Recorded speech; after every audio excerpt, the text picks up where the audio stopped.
started writing a horror story, that is the yellow wallpaper. So, what was the result of bed rest? Bed rest resulted in hysteria. On the other hand, when we withdraw the bed rest, we got productivity. Now, in next 150 years, bed rest has been prescribed for numerous medical conditions, if not all. But one meta-analysis that was published in the Lancet concluded that bed rest is not only ineffective for treating any medical conditions, but it associated with significant complications. But then why still in 2016 we are still talking about bed rest? Okay. Maybe when we are not confident about our diagnosis, or when we want to have some false sense of security that yes, we are trying something, because often we are very much comfortable in saying that yes, something is better than nothing. Or some of us may have misconception that it may not be effective, but it's not at least harmful. But is it so? You can ask, what's the relevance of this picture?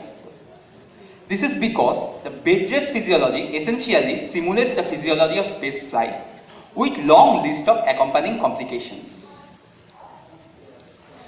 But how did it evolve in obstetrics? We, the obstetricians, often have an attitude in saying our patients that please take little extra annoyance because you are pregnant after all, and so it's needed to keep your baby safe. But is it the science? One review published in Obstetrics and Gynecology concluded that it's not only unsupported by data, but it's also unethical to advise therapeutic bed rest in pregnancy. The authors concluded that every woman should be when we are advising bed rest in pregnancy, we should take informed consent from the woman. But if the woman feels that the bed rest will reduce her anxiety or stress, she can continue it. Of course, absence of bed rest does not mean that women have to do it. Now, there are long list of obstetric complications for which bed rest is commonly prescribed. Okay, let's review them one by one. First of all, the miscarriage. You all know that there are various causes of miscarriage. But is there any rationale that the bed rest will act as tissue glue by helping in attaching the fetus to the uterus so that the miscarriage can be prevented? The concept is absolutely absurd. What's said by the evidence? The Cochrane review concluded that bed rest has no role in treatment or prevention of any type of miscarriage. Interestingly, the authors found that women advised to have bed rest had higher risk of miscarriage, particularly at earlier week of gestation, compared to women who were not advised to have bed rest. And the madam asked about the role of bed rest in IVF. Okay. Because there is high risk of miscarriage after IVF. Okay. The studies found that bed rest after IVF can adversely affect the outcome of pregnancy. So please do not advise bed rest after IVF. The second issue is preterm labor. Most of the studies on bed rest in pregnancy was concentrated on this because the prevention of preterm labor is really a mammoth task. Now, the Cochrane review found that there is no evidence that bed rest can be beneficial to prevent preterm labor. Meanwhile, the ACOG has also published their practice bulletin, and they also recommended that there is no role of bed rest in prevention of preterm labor, and the potential complications of bed rest should not be underestimated. Multiple pregnancy, again prevention of preterm labor is a headache. Bed rest can neither reduce the risk of preterm labor nor it is effective to prevent perinatal mortality in multiple pregnancies.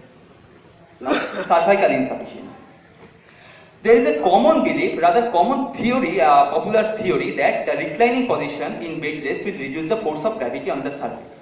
But what's said by the evidence? Bed rest is not at all superior to pressure. So bed rest has no role in treatment or prevention of cervical insufficiency. Now, PRO. For long years, rather for long centuries, the obstetricians were told that bed rest will reduce the leakage and will prolong pregnancy in PRO. But I'll try to put another counter theory, that is, I'll ask my patients of PROM to jump, because when they are taking bed rest, there may be chance of accumulation of fluid in the vagina, and that may invite further infection. So why shouldn't I ask my PROM patients to jump? What's said by the evidence? Bed rest cannot prolong the gestational age in PROM. So bed rest is not at all an effective treatment for PROM.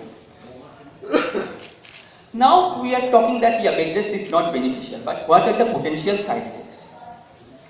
It can affect various organ system of the body, particularly the risk of DVT, the bone mineralization. This should not be ignored.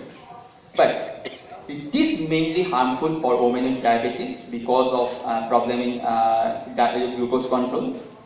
It can make difficulty in controlling BP in preeclampsia, and surprisingly, it can reduce the birth weight of the baby. So please do not prescribe bed rest in women with diabetes, preeclampsia, or women who are at high risk of IUG. Now the emotional side effects should not be underestimated because bed rest is a known risk factor for postpartum depression. Now why these physical and mental side effects are happening because of bed rest? This review of literature put forward a hypothesis, that is Roy's adaptive model.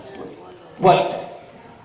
Every woman, or rather every individual, has an adaptive response in response to some changed environment. And you all know pregnancy poses a great challenge in women's life because it's a transition in women's life. When we are advising bed rest, we are actually adversely affecting her adaptive response to this new transition of life. So there will be these physical and emotional consequences. And please do not forget the financial cost on the woman, her husband, her family, and the society as a whole. Still, 95% obstetricians are found to have prescribed bed rest for some of the obstetric complications. Why this is happening when there is no sufficient evidence?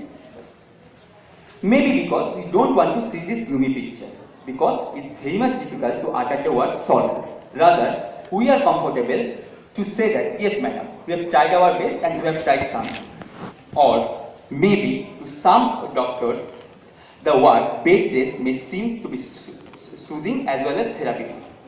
But which word seems to be very much important, the bed or the rest? Is it bed because the process of pregnancy starts in bed and also the labor happens in the bed? Or maybe we want to link between these two by advising bed rest so that we can provide a continuous bed care so that everything can happen in the same bed. Or the word rest appears to be very much appealing, but there is nothing called absolute rest. As we know from classical Newtonian physics, absolute rest does not exist in the universe. And it's needless to say, in our body, in our cells, there is nothing called absolute rest. Even when we are taking complete bed rest, our cells do not take rest. So the conclusion is that antepartum bed rest treatment should be discontinued until further evidence of effectiveness is found. So until further evidences are coming, it's high time to beat RIP to bed rest. Thank you very much for your attention.